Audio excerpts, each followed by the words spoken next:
नमस्कार प्रेक्षकांनो, आजच्या भागामध्ये आपण बघूया. इथे शिवांगीने बंदूक घेतलेली असते आणि ती म्हणत असते की हे बघ दीपशिका, माझ्या जवळ येण्याचा प्रयत्न करू नकोस. आता जर मला हात लावलास ना तर मी स्वतःला संपवून टाकेन. मी आत्ताच सांगून ठेवते तुला. दीपशिकासुद्धा खूपच जास्त घाबरते, कारण शिवांगीने बंदूक स्वतःच्या डोक्याला लावलेली असते. ती म्हणत असते, तू जर आता माझ्या समोर आलीस तर मी स्वतःला मारून टाकेन. आता मला तुझा मार असह्य होत आहे आणि मी स्वतःला आता अजिबात थांबवू शकत नाही आहे. मी स्वतःला मारून टाकेन.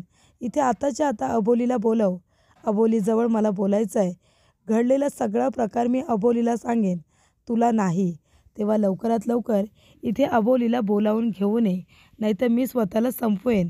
तेव्हा क्रिश येतो आणि म्हणतो की असं करू नकोस शिवांगी, स्वतःला संपवू नकोस. तेव्हा शिवांगी स्वतःला गोळी मारून घेते, पण त्याच्यामध्ये गोळ्याच नसतात.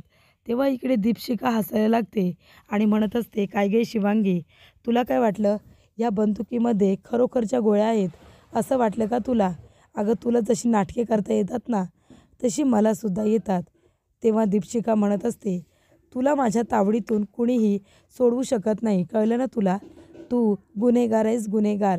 कितीतरी मुलींना मारलेस तू, आणि एवढं सगळं करूनसुद्धा तुझं पोट भरलं नाही, तर चाळीतल्या निर्दोष लोकांनासुद्धा मारलंस.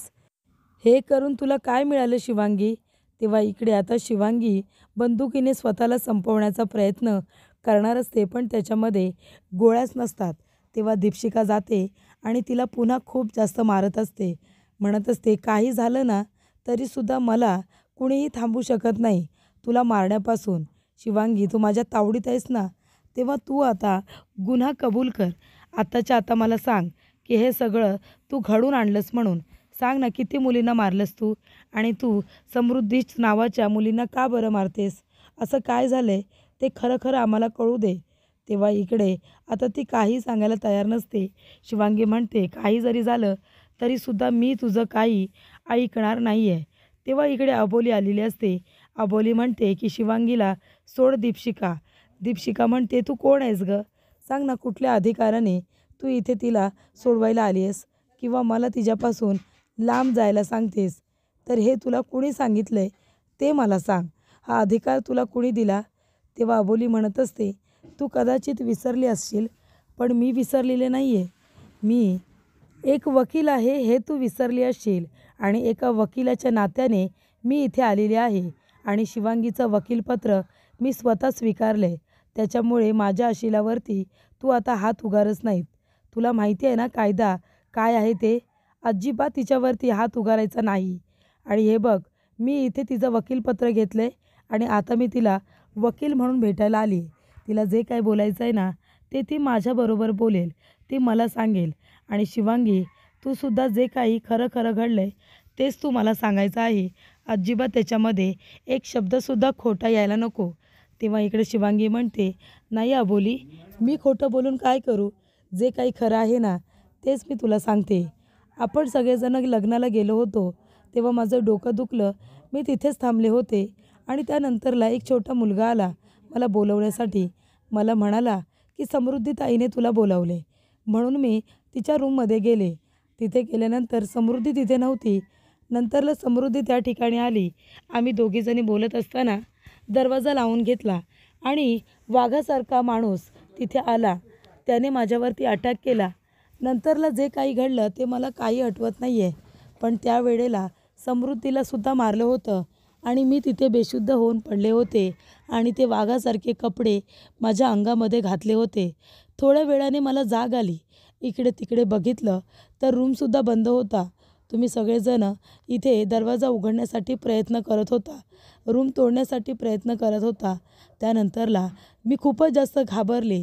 माझ्यावरती आळ येतोय की काय अशी भीती मला वाटत होती. वाघाचं डोकं मी माझ्या डोक्यावरती घातलं आणि सरळ तिथून घाबरून बाहेर पडायचं ठरवलं. मला असं वाटत होतं मी विनाकारण या सगळ्या गोष्टींमध्ये फसते की काय. असं वाटत असताना मी स्वतःला वाचवण्याचा प्रयत्न करत होते. पण मी खरं सांगते अबोली, मी खरंच काही केलेलं नाही आहे. माझा या सगळ्याशी काही संबंध पण नाही आहे गं. पण ती माणसं कोण होती? त्यांनी माझ्याबरोबर असं का केलं? मला खरंच काहीच कळलं नाही आहे. तेव्हा इकडे अबोली म्हणत असते, तू खरं बोलतेस ना शिवांगी? तेव्हा शिवांगी म्हणते, मी जे काही सांगितलं ते सगळं एकूण एक शब्द खरा आहे. त्या माणसाने माझ्या अंगामध्ये वाघाचे कपडे घातले होते. त्यांनी मला तिथे बेशुद्ध केलं होतं आणि समृद्धीलासुद्धा त्याच लोकांनी मारलं असं आता शिवांगीने सांगितलेलं असतं. तेव्हा इकडे अबोली म्हणते, ठीक आहे, तू जर निर्दोष आहेस तर मी तुझं वकीलपत्र स्वीकारायला तयार आहे. हे घे, हा कागद घे आणि याच्यावरती सही कर. तेव्हा इकडे शिवांगीने वकीलपत्रावरती साईनसुद्धा केलेली असते. तेव्हा दीपशिका म्हणते, काय गं अबोली, याचा अर्थ मगाशी तू हिचं वकीलपत्र स्वीकारलं नव्हतंस, बरोबर ना? तेव्हा इकडे आता अबोली म्हणते की मी आता स्वीकारले तिचं वकीलपत्र आणि मी तुम्हाला एकच गोष्ट सांगेन की माझ्या अशिलावरती हात उगारू नका, तिला त्रास देण्याचा प्रयत्न करू नका. तिच्यावरचा गुन्हा अजून सिद्ध झालेला नाही आहे. जर तिच्यावरचा गुन्हा सिद्ध झाला तर मी तुम्हाला अडवणार नाही, पण तोपर्यंत तुम्ही तिला काही करायचं नाही, माझ्या अशिलाची काळजी घ्यायची, असं अबोलीने ठामपणे समृद्धीला सांगितलेलं असतं. तर इकडे अबोली समृद्धी असू दे किंवा दुसरी कुणी, अजिबात ती तिला घाबरत नसते. त्यानंतरला इकडे प्रेक्षकांनो, अबोलीने समजावून सांगितलेलं असतं की आता या मुलीचं वकीलपत्र मी स्वीकारले, त्याच्यामुळे ही मुलगी माझ्या ताब्यात आली. मध्ये मध्ये कधीतरी केसच्या संदर्भामध्ये मला काही माहिती हवी असेल तर मी भेटायला नक्की येईन. त्यानंतरला इथे क्रिशलासुद्धा छान वाटत असतं की अबोलीने शिवांगीचं वकीलपत्र स्वीकारलेलं असतं. इकडे दीपशिका फक्त आणि फक्त सगळ्यांना त्रास देत असते. तेव्हा इकडे आता अबोली म्हणत असते, दीपशिका, मी काय बोलले हे तुला कळलं ना? हे बघ, तू अजिबात शिवांगीला त्रास नाही द्यायचा, नाहीतर माझ्यापेक्षा वाईट कुणीच नसेल. कायदा तुला पण माहिती आहे आणि कायदा मला पण माहिती आहे. जर तू माझ्या आशिलाबरोबर चुकीचं वागलीस तर मी तुझ्या विरोधामध्ये कंप्लेंट करेन आणि वरिष्ठ तर माझ्या किती ओळखीचे आहेत तुला बरोबर माहिती आहे. वरिष्ठांना जर सांगितलं तर तुझ्याबरोबर काय होईल ना याची तू कल्पनासुद्धा करू शकत नाही आहेस. तेव्हा तू कायदा विसरू नकोस आणि इथे विनाकारण शिवांगीला त्रास देऊ नकोस, कळलं तुला? तेव्हा दीपशिका म्हणत असते की अबोली, जी गोष्ट तू नाही केली पाहिजे ना तीच गोष्ट तू केलेली आहेस. तू विनाकारण या शिवांगीला वाचवण्यासाठी इथे आली आहेस. तुला माहिती नाही आहे ही शिवांगी किती मोठी गुन्हेगार आहे ते, आणि माझ्या कामाच्या मध्ये कुणी जर अडथळा निर्माण करण्याचा प्रयत्न केला तर मी ते अजिबात खपून घेत नाही आणि ही गोष्ट तुला पण बरोबर माहिती आहे. तू इथे शिवांगीला वाचवून खूप मोठं काम केलेस असं वाटतंय ना तुला? तेव्हा इथे दीपशिका म्हणत असते की चाळकऱ्यांचा तुझ्यावरती खूप जास्त विश्वास होता की तू एका गुन्हेगाराची इथे आता घेणार नाही म्हणून केस, पण तू एका गुन्हेगाराची केस घेतलेली आहेस आणि ती गुन्हेगार आहे शिवांगी. तरीसुद्धा तिला निर्दोष सिद्ध करण्याचा तू जो काही अट्टहास केलेला आहेस ना, तो तुझा अट्टहास कधीही पूर्ण होणार नाही आहे, ही एक गोष्ट लक्षात ठेव. तेव्हा इकडे आता दीपशिका म्हणत असते की अबोली, चाळीमध्ये जा, तू बघ तिथे आता तुझ्यासाठी काय असेल ते. चाळीतल्या लोकांना तुझा खूप अभिमान वाटत होता ना, आता सगळे चाळकरी तुझ्या विरोधात जातात की नाही बघच तू, आणि तशी तयारीच मी करून ठेवणार आहे. तर इकडे राघू भाजी वगैरे निवडत बसलेली असते. तेवढ्यातच दीपशिकाचा फोन येतो. तेव्हा इकडे राघू म्हणते, हा बोला दीपशिका मॅडम, बोला. तेव्हा दीपशिका म्हणत असते, काय गं राघू, ही तुझी अबोली वहिनी आहे ना, तिने सगळा घोल घालून ठेवला आहे. अगं तो सिरियल किलर शिवांगी, तिला मी चांगलं रंगेहात पकडलं होतं आणि अरेस्ट केलं होतं, पण तुझी ती वहिनी अबोली आली ना मध्ये मध्ये, तिला तर मी जन्मठेपेची शिक्षा सुनावणार होते. खरंच मला इतका त्या शिवांगीचा राग येतो. तिला मी पकडलं, त्या सिरियल किलरने किती मुलींचा खून केला आहे, तरीसुद्धा तुझी अबोली वहिनी फक्त आणि फक्त तिचीच बाजू घेते. त्या शिवांगीचं वकीलपत्र स्वीकारले, त्याच्यामुळे इकडे राघू म्हणत असते, मग आता काय करायचं ठरवले तुम्ही? तेव्हा इथे दीपशिका म्हणत असते, म्हणून तर तुला फोन केला आहे ना, त्या चाळकऱ्यांना अबोलीचा खूपच जास्त पुळका आहे. तेव्हा मला असं वाटते की आपण त्या अबोलीचा मान कमी करायला हवा. तिलासुद्धा तिच्या गुन्ह्याची शिक्षा मिळाली पाहिजे. तिने त्या शिवांगीचं वकीलपत्र स्वीकारलंय ना चाळकऱ्यांच्या विरोधात जाऊन, मग तिलासुद्धा त्याची झळ आता पोचली पाहिजे. तेव्हा राघू म्हणते, मी काय करायचं आहे ते फक्त तुम्ही मला सांगा. तेव्हा दीपशिकाने सांगितलेलं असतं की अबोलीच्या विरोधामध्ये सर्व चाळकऱ्यांना आता भडकवायचं आहे आणि राघूने आपल्या कामाला सुरुवात केलेली असते.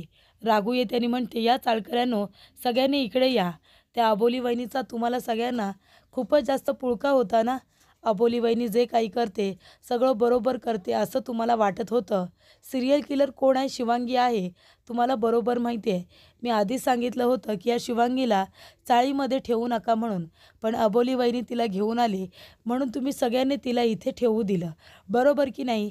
नंतरला सिरियल किलर म्हणून ती खूपच जास्त प्रसिद्ध झाली. समृद्धी नावाच्या मुलींना तिने मारलं, आपल्या समृद्धीला मारलं, साळकऱ्यांना 4-5 जणांना तिने फुकटचं मारलं. हे सगळं कशासाठी केलं तिने? लोकांकडून बदला घेण्यासाठीच ना. आणि आता त्या सिरियल किलरला जर पकडलं आहे आणि त्या दीपशिका मॅडमने अरेस्ट केलं आहे, तर अबोली वहिनीला काय गरज होती ना तिची इकडे आता केस घेण्याची? अबोली वहिनीने शिवांगीची केस घेतली आणि ती शिवांगीला म्हणाली, तू जर निर्दोष असतील ना तर तुला मी सोडवणार, तुझी केस मी लढणार आहे.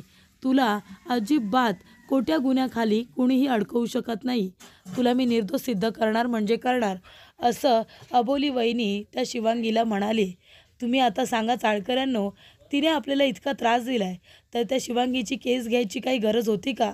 तेव्हा इकडे चालकरी म्हणत असतात की अबोली वहिनी असं कधीच करणार नाही, आमचा तिच्यावरती पूर्ण विश्वास आहे. तेव्हा इकडे रागू म्हणते, हो का? मग येऊ दे अबोली वहिनीला. मग तुम्ही तुमच्या लाडक्या अबोली वहिनीला विचारा की तिने ही केस घेतली की नाही. तेव्हा अबोली म्हणत असते की हे बघ शिवांगी, तुला काही नाही होणार. तू जर निर्दोष आहेस ना तर तुला विनाकारण शिक्षा होणार नाही. मी आहे तुझ्याबरोबर, मी तुला निर्दोष सिद्ध करेन. हे बघ, तुला कोणीतरी या प्रकरणामध्ये अडकवण्याचा प्रयत्न करतोय हे मात्र नक्की, कारण तू आमच्याबरोबर तिथे बसली होतीस आणि अचानकपणे गायब झालीस. जर तू खरी गुन्हेगार नाही आहेस तर तुला मात्र शिक्षा होणार नाही. मी तुला निर्दोष सिद्ध करण्यासाठी पुरेपूर प्रयत्न करेन. जे माझ्याने होईल ते सगळं मी करेन. तेव्हा इकडे शिवांगीला खूपच जास्त आनंद होतो आणि ती अबोलीच्या पाया पडते. ती म्हणत असते की अबोली वहिनी, तुम्ही खरंच खूप करताय हो माझ्यासाठी. इतकं कोणी कुणासाठी करतं का? तेव्हा अबोली म्हणते की शिवांगी, हे बघ, मी नेहमी सत्याच्या बाजूने असते आणि ह्या वेळेला मला असं वाटतंय की तू खरं बोलतेयस. पण तू खरं जर बोलतेयस ना तर मात्र मी तुला हरू देणार नाही. तुझ्या बाजूने मी शेवटपर्यंत लढेन, असं सुद्धा अबोली म्हणते. तरी ते प्रेक्षकांनो, आता अबोलीने शिवांगीला विश्वास दिलेला असतो. काही जरी झालं, सगळ्या चाळकऱ्यांच्या विरोधात जावं लागलं तरीसुद्धा एका निर्दोष व्यक्तीला मी शिक्षा नाही होऊ देणार आणि मी हे सगळ्यांना सांगणार आहे. तेव्हा इकडे क्रिशला आता कळते बातमी की चाळकऱ्यांना सगळ्यांना कळलेलं आहे की अबोलीने इकडे शिवांगीची केस घेतली आणि ती बातमी मनवाने आता क्रिशला सांगितलेली असते. तेव्हा क्रिश येतो आणि म्हणतो की अबोली, खूप मोठा प्रॉब्लेम झाला आहे. चाळीमध्ये सगळ्यांना कळलं आहे की तू शिवांगीची केस घेतलीस म्हणून आणि चाळकरी इतके रागावलेत, ते आता तुला इथे आता जा विचारणार आहेत. तेव्हा क्रिशने सांगितलेलं असतं की मनवाने फोन केला होता. तिने सांगितलं की सगळे चाळकरी तुझ्यावरती खूपच जास्त चिडलेत म्हणून. तेव्हा शिवांगी म्हणते, अबोली, हे सगळं माझ्यामुळे घडतंय ना? तेव्हा अबोली म्हणते, नाही, हे तुझ्यामुळे घडत नाही आहे. हे सगळं दीपशिकाने केले, मला माहिती आहे. तेव्हा इकडे अबोली चाळीमध्ये आलेली असते. रागू म्हणते, काय गं हे अबोली वहिनी, तू त्या शिवांगीची केस घेतलीस ना लढायला? सगळ्या चालकऱ्यांनी तुला सांगितलं होतं शिवांगीला सपोर्ट करू नकोस म्हणून, तरीसुद्धा तिची केस लढायला घेतलीस. आता चाळकऱ्यांना तुला उत्तर द्यावंच लागेल. काय गरज होती? ती सिरियल किलर, तिने इतक्या मुलींना मारलं, त्याचबरोबर आपल्या चाळकऱ्यांना मारलं आणि तरीसुद्धा तिला निर्दोष सिद्ध करण्यासाठी तू तिचं वकीलपत्र स्वीकारलेस. अबोली, आमचा किती विश्वास होता गं तुझ्यावरती. तू आमचा विश्वास असा तोडशील, या गोष्टीवरती माझा विश्वासच बसत नाही आहे, असं चाळीतल्या काकी म्हणत असतात. तेव्हा इकडे अबोली म्हणत असते, तुम्ही सगळेजण माझं ऐकून तरी घ्या ना, मी जे काय बोलते ते तरी ऐकून घ्या. तेव्हा रमा म्हणते, नाही, तू काही बोलू नकोस, आधी तू आमच्या प्रश्नांची उत्तरं दे. रागू काय म्हणते बघितलंस ना?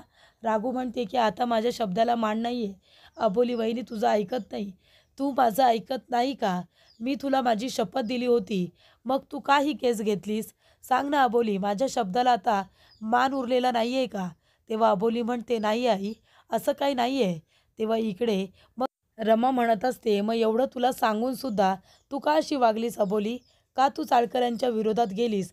आणि ती शिवांगी, तिने विनाकारण लोकांना इतका त्रास दिला आहे, तिची केस घ्यायची काय गरज होती? तेव्हा इथे रोहन म्हणत असतो की वहिनी, माझा तुझ्यावरती पूर्ण विश्वास होता आणि चाळकऱ्यांचासुद्धा, पण तू आमचा विश्वास धुळीला मिळवलास. आम्हाला वाटलं होतं की आमची अबोली वहिनी आमच्या बाजूने आहे, ती आमची साथ देईल आणि त्या शिवांगीला तिच्या गुन्ह्याची शिक्षा. पण तू तर असं काहीच केलं नाहीस गं वहिनी, तू तर आमच्या विरोधातच गेलीस. तेव्हा राघव म्हणत असते, घ्या अजून तिला डोक्यावरती घ्या. अजून तुमचं पोट भरलेलं नाही आहे ना. तिने कितीही चुका केल्या तरीसुद्धा अबोली वहिनीच बरोबर असं तुम्हाला वाटतं. तेव्हा दीपशिखा येते आणि म्हणते, काय गं अबोली, दे आता चाळकऱ्यांच्या प्रश्नांची उत्तरं दे. त्यांना बिचाऱ्यांना असं वाटत होतं की तू त्यांच्या बाजूने केस लढशील, पण इथे तर तू एका गुन्हेगार व्यक्तीला सोडवण्यामध्ये तुझा वेळ लावणार आहेस आणि जे लोक तुझ्याकडून आशा लावून आहेत त्या लोकांना तू न्याय मिळवून देणार नाही आहेस, बरोबर ना? तेव्हा इकडे चाळकरी म्हणतात की नाही अबोली वहिनी, पण तुझं हे वागणं आम्ही कुणीही खपून घेणार नाही. तुला जर असं वागायचं असेल ना, तर आम्हीसुद्धा तुझ्याशी आता संबंध ठेवणार नाही. तुझा कुठलाही निर्णय आम्हीसुद्धा मान्य करणार नाही. तेव्हा दीपशिखा म्हणते, बघितलंस का गं, हे लोक तुझ्या पाठीशी खंबीरपणे उभे होते, पण आता तुझा हा खोटारडेपणा त्यांच्याही लक्षात आला आहे आणि म्हणूनच सगळेजण तुझी साथ सोडतायत, कळलं का तुला? तेव्हा इकडे अबोली म्हणत असते, हे बघा, तुम्ही कुणाचंही ऐकून विनाकारण माझ्यावरती आरोप करू नका. काय खरं काय खोटं हे तुम्ही ऐकून तरी घ्या ना आधी. मी तुम्हाला सांगते, शिवांगीने काही केलेलं नाही आहे. शिवांगी निर्दोष आहे. तिला सगळेजण या प्रकरणामध्ये फसवण्याचा प्रयत्न करतायत.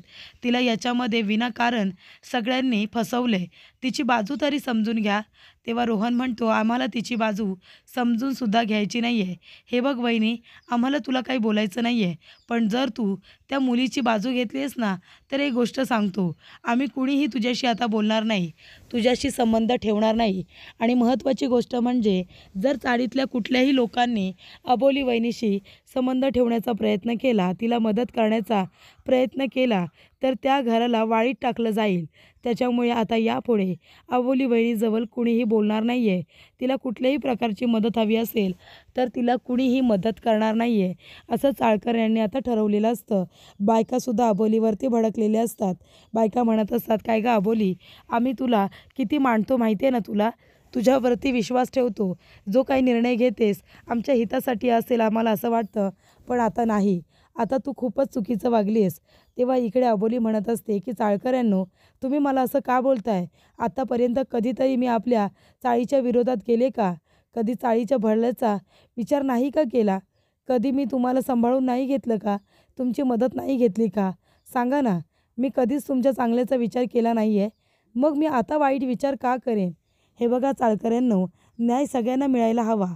मग जर शिवांगीवरती खोटे आरोप झालेत, ती जर स्वतः तोंडाने कबूल करते की तिने काही केलेलं नाही आहे, मग तिच्या पाठीशी खंबीरपणे उभं राहायला नको का? तिलासुद्धा आपण एकटं सोडायचं का? हे बघा, ती जरी चुकीची असली ना, तर तिला शिक्षा होईल. पण मी तुम्हाला विनंती करते, तुम्ही तिला चुकीचं समजू नका. आपण तिला साथ देऊया. आणि चाळकऱ्यांनो, हे बघा, मी तुमच्या विरोधात जात नाही आहे. मी उलट तुम्हाला सगळ्यांना समजावून सांगते, तुमच्या सगळ्यांची मला गरज आहे. तुमच्या मदतीशिवाय मी काही नाही करू शकत. शिवांगीने खरोखर हा गुन्हा केला आहे की नाही, हे अजून सिद्ध व्हायचं आहे. ती जर गुन्हेगार असेल तर ते सुद्धा सिद्ध होईल आणि तिने जर गुन्हा केला नसेल तर ती निर्दोष सिद्ध होईल. पण हे बघा, तुम्ही या लोकांचं ऐकून उगाच माझ्यावरती आरोप करू नका. मला चुकीचं समजू नका. मी खरं सांगते, मी तुम्हाला सगळ्यांना एक गोष्ट सांगते की शिवांगीने कुठलाही गुन्हा केलेला नाही आहे. मी कधी खोट्याची साथ देईन का? प्रेक्षकांनो, अबोली सगळ्यांना पटवून देण्याचा प्रयत्न करत असते की राघू आणि दीपशिखा यांचं काही ऐकू नका. कारण का, तिने काही चुकीचा निर्णय घेतलेला नाही आहे. दीपशिखाला धडा शिकवण्यासाठी किंवा राघूकडून बदला घेण्यासाठी ती असं करत नाही आहे. तर इकडे शिवांगी निर्दोष जर असेल तर तिला न्याय मिळायला हवा, म्हणून इकडे अबोलीने तिचं वकीलपत्र स्वीकारलेलं असतं. तेव्हा अबोली म्हणते, आई, निदान तुम्ही तरी मला समजून घ्या ना हो. मी खरं सांगते, मी काही नाही केलं आहे. तेव्हा इकडे रमा म्हणते की माझ्याशी सुद्धा तू आता काही बोलू नकोस. मलासुद्धा तुझ्याशी देणं घेणं ठेवायचं नाही आहे. आई म्हणून तू माझा किती आणि काय मान राखलंस ना, ते मला बरोबर माहिती आहे. पण आता यापुढे मला तुझं तोंडसुद्धा बघायची इच्छा नाही आहे. तुला जर माझा शब्द पाळायचा नसेल ना, तर मला तुझ्याशी आता एक शब्दसुद्धा बोलायचं नाही आहे, असं रमा संपूर्ण चाळकऱ्यांसमोर आता अबोलीला बोललेली असते. तर पुढील भागामध्ये आपण बघूया. इकडे आता अबोली सगळ्यांना पटवून देत असते की हे बघा, तुम्ही शिवांगीला चुकीचं समजू नका. त्यानंतरला इकडे कुणीही तिचं काही ऐकायला तयार नसतं. तेव्हा इकडे अबोली केसचा अभ्यास करत असताना मनवाला म्हणत असते की नक्कीच कुणीतरी अशी व्यक्ती आहे जी शिवांगीला फसवण्याचा प्रयत्न करते असं अबोली म्हणते.